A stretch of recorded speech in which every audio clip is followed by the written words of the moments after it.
안녕하세요. 토큰포스트 퇴근길 브리핑입니다. 오늘 단 4시간 만에 암호화폐 파생상품 시장에서 약 6,400만 달러, 하나로 치면 880억 원이 넘는 자금이 증발했습니다. 네, 엄청난 규모죠. 그런데 진짜 중요한 건 돈을 잃은 투자자들의 이야기가 아닙니다. 아, 그럼 어떤 부분을 봐야 할까요? 이 피가 낭자한 투기판 뒤에서 아주 조용히 월스트리트의 거대 자본이 시장의 인프라 자체를 집어삼키고 있다는 사실입니다. 맞습니다. 그래서 매일 쏟아지는 단기적인 가격 변동 뉴스들 사이에서 진짜 중요한 구조적 변화를 짚어내는 게 오늘 심층 탐구의 목표입니다. 네, 오늘 토큰포스트의 시장 데이터부터 청산 리포트 그리고 글로벌 정책 뉴스까지 쭉 살펴볼 텐데요.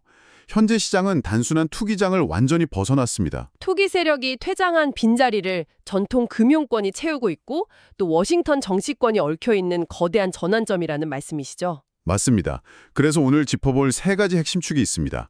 극단적인 쇼스퀴즈 현상의 이면, 전 세계로 뻗어나가는 전통 금융의 인프라 전쟁, 그리고 현직 대통령이 얽힌 미국의 정치적 규제 논란입니다. 자, 그럼 본격적으로 하나씩 파헤쳐 볼까요? 먼저 오늘 시장 흐름부터 요약해 보겠습니다. 네, 전반적인 수치부터 한번 짚어주시죠. 오늘 비트코인이 7만 1,001달러로 약 1.68% 상승했고요. 이더리움은 2,278달러로 1.35% 올랐습니다. 비트코인 도미넌시도 60.10%까지 높아졌죠. 대형 자산 쪽으로 확실히 쏠림 현상이 나타나고 있습니다. 겉보기에는 뭐랄까 대형주 위주의 무난한 상승장 같은데요. 제가 청산 데이터를 깊이 들여다보니까 전혀 무난한 상황이 아니더군요. 그렇습니다. 파생 상품 시장 이면을 보면 그야말로 아비규환이었거든요. 지난 24시간 동안의 레버리지 포지션 약 4억 5,794만 달러가 강제로 청산당했습니다. 아까 오프닝에서 언급했던 그 4시간 동안의 데이터가 핵심인 것 같은데요. 네, 여기서 주목해야 할 아주 흥미로운 점이 있습니다. 4시간 동안 증발한 약 6,446만 달러 중에서 무려 90.7%가 하락에 베팅한 숏 포지션이었습니다. 90% 이상이요? 바이낸스 거래소 데이터를 봐도 전체 청산의 47.51%가 발생했는데 대부분이 숏이었잖아요. 맞습니다. 하이퍼리퀴드라는 거래소에서는 숏 청산 비중이 99.68%에 달했고요. 사실상 하락을 예상했던 사람들은 모조리 쫓겨난 겁니다. 그러니까 가격이 조금씩 오르기 시작하니까 손실을 감당하지 못하고 억지로 비싸게 다시 사들여야만 했던 거군요. 그렇죠.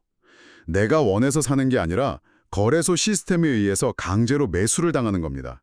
그 강제 매수세가 또다시 가격을 올리는 연쇄작용, 이게 전형적인 숏 스퀴즈 현상입니다. 너무 팽팽하게 당겨진 고무줄이 하락 방향에서 딱 끊어지면서 위로 강하게 튕겨 올라간 거네요. 아주 정확한 비유입니다. 근데 저는 여기서 한 가지 의문이 들었습니다. 가격은 올랐는데 시장 내부의 체력을 보여주는 다른 지표들은 정반대를 가리키고 있거든요. 네, 거래량 데이터를 말씀하시는 거군요. 네, 디파이 거래량이 17.95% 감소했고 대기 자금인 스테이블 코인 거래량도 8.52%나 줄었잖아요. 결정적으로 파생 상품 거래량은 31% 넘게 급감했습니다. 수치만 보면 확실히 모순처럼 보이긴 하죠. 그래서 이게 과연 건강한 상승일까 싶은 겁니다. 누군가 확신을 가지고 자본을 투입했다기보다는 숏 포지션이 기계적으로 터지면서 생긴 일시적 착시 아닐까요? 아주 예리한 질문입니다. 파생 상품이랑 단기 스테이블 코인 거래량이 둔화됐다는 건 단기 레버리지 중심의 과열 국면이 진정됐다는 의미입니다. 아, 투기적 거품이 거친 거라고 보시는군요. 네, 오히려 긍정적인 신호입니다.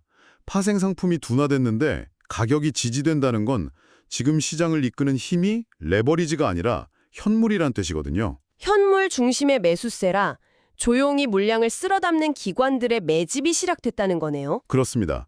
시장의 체질이 바뀌고 있다는 명백한 증거죠. 여기서부터가 정말 흥미로워지는 부분인데요. 네, 방금 말씀하신 그 현물 중심의 자금이 어디서 오는지 한번 추적해 보겠습니다. 미국 비트코인 현물 ETF 데이터를 보면 변화가 뚜렷하죠. 네, 3거래일 연속으로 유출되던 자금이 오늘 다시 순유입으로 돌아섰습니다. 1,475만 달러가 유입됐고 특히 피델리티 FBTC 펀드 하나에만 2,661만 달러가 들어왔더군요. 그런데 이게 단순히 월스트리트가 코인을 매수하는 수준이 아닙니다. 미국 밖의 움직임까지 종합해서 큰 관점으로 연결해 볼 필요가 있습니다. 아, 일본이나 홍콩 쪽 움직임도 심상치 않죠. 맞습니다. 일본 경제의 심장인 JPX, 일본 거래소 그룹이 2027년까지 암호화폐 ETF 상장을 추진 중입니다. 게다가 SBI 홀딩스는 비트뱅크 거래소 인수를 타진하고 있고요. 홍콩 통화청 주도로 2026년까지 디지털 채권과 자산 플랫폼을 구축한다는 계획도 발표됐습니다. 전통적인 국가기관과 금융거인들이 시장의 관문을 직접 만들고 있는 겁니다. 미국 기업들은 더 노골적이죠. 벡트가 DTR이라는 스테이블 코인 인프라 기업을 인수했습니다. 코인베이스도 슈퍼스테이트랑 손잡고 기관용 스테이블 코인 대출 펀드인 CUSHY를 출시했잖아요. 왜 이렇게 다들 스테이블 코인이랑 인프라에 집착하는 걸까요? 이 모든 뉴스의 공통점이 바로 결제망, 즉 인프라의 제도권 편입입니다. 쇼스퀴즈로 투기꾼들이 나간 자리에 전통금융이 배관망 자체를 깔고 있는 겁니다. 아, 단순 투자가 아니라 배관망 장악이 목적이다. 그렇죠. 전통금융의 가장 큰 골칫거리가 결제 시간과 비용이었습니다. 주식을 팔아도 돈을 받으려면 며칠이 걸리고 주말엔 은행이 쉬니까요. 하지만 스테이블 코인이랑 블록체인을 쓰면 전 세계 어디든 24시간 즉시 결제가 되잖아요. 수수료도 거의 없고요. 프랭클린 템플턴 사례를 보면 이 마스터 플랜이 얼마나 진행됐는지 알 수 있습니다. 이번 자료에 언급된 FOBBX 펀드 말씀이시죠? 규모가 무려 19억 8천만 달러에 달하던데 이게 스텔라 네트워크라는 퍼블릭 블록체인에서 돌아간다고요? 네. 그 보수적인 월스트리트 펀드가 프라이빗 서버 대신 누구나 볼 수 있는 블록체인 장부를 백엔드로 채택한 겁니다. 엄청난 변화죠. 비트코인은 가치 저장 수단으로 두고 실제 돈의 이동은 달러 연동 스테이블 코인으로 자체 해결하겠다는 거군요. 월스트리트의 24시간 결제 인프라가 이렇게 구축되고 있네요. 맞습니다. 블록체인을 자신들의 낡은 시스템을 갈아엎을 운영체제로 받아들인 겁니다. 근데 전문가님, 여기서 시장 참여자 입장에서는 한 가지 딜레마를 짚고 넘어갈 수밖에 없습니다. 어떤 부분일까요? 월스트리트랑 각국 정부가 암호화폐의 배관을 다 장악해버리면 원래 암호화폐가 내세웠던 탈중앙화 철학은 어떻게 되는 걸까요? 핵심을 찌르는 질문입니다. 거대 자금이 들어와서 가격이 오르는 건 환영할 일이지만 결국 또 다른 형태의 월스트리트 2.0이 되는 건 아닐까 우려스럽거든요. 기술 발전이 늘 직면하는 현실적인 아이러니죠. 혁신이 주류가 되려면 기득권의 자본과 결합해야 하고 그 과정에서 타협이 발생합니다. 투자자 입장에서는 이런 변화가 내 포트폴리오에 어떤 영향을 줄지 냉정하게 고민해 봐야겠습니다. 네, 그런데 전통 금융권이 이 배관망을 완벽하게 장악하려면 반드시 넘어야 할 산이 하나 있습니다. 거대 자본이 들어오기 위해 가장 필요한 건 바로 명확한 규칙이거든요. 그 교통법규, 즉 규제 문제군요.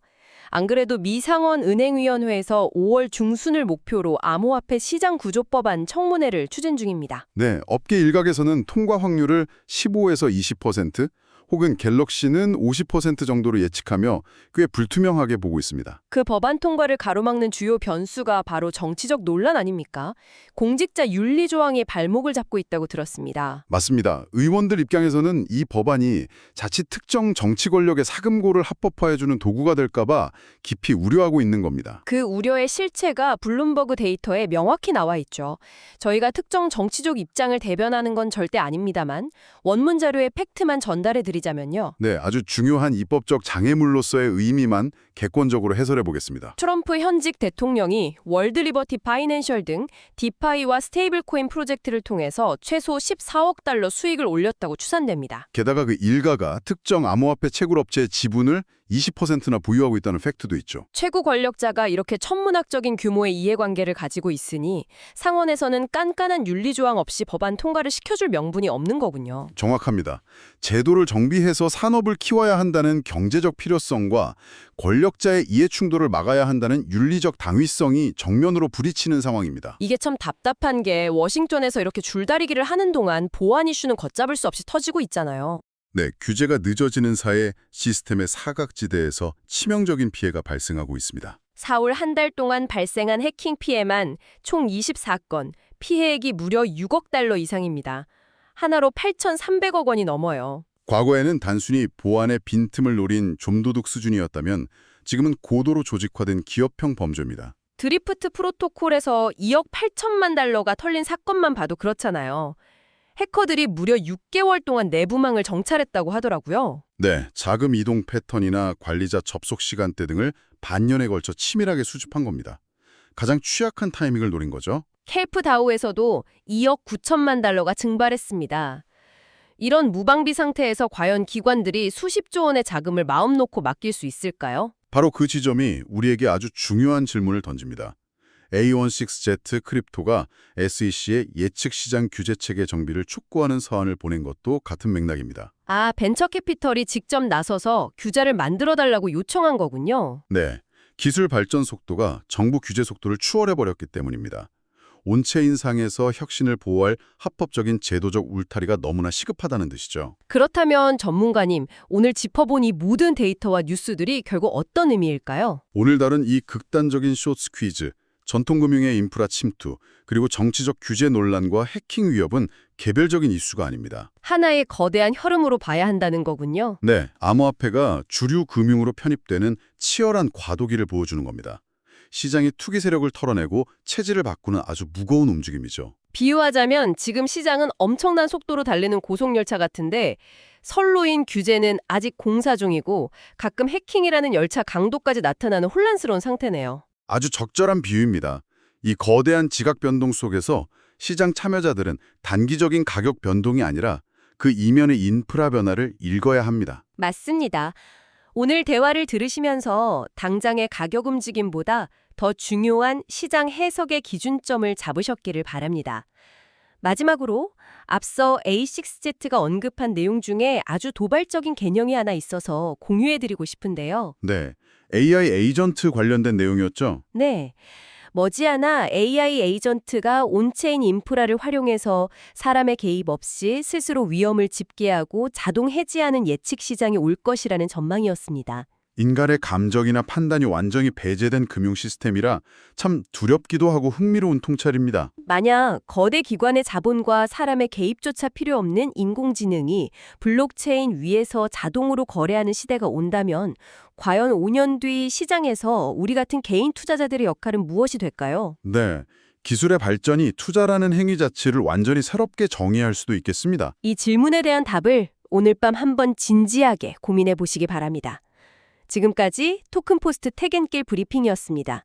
시장의 흐름과 뉴스의 맥락을 이해하는 데 도움이 되길 바랍니다.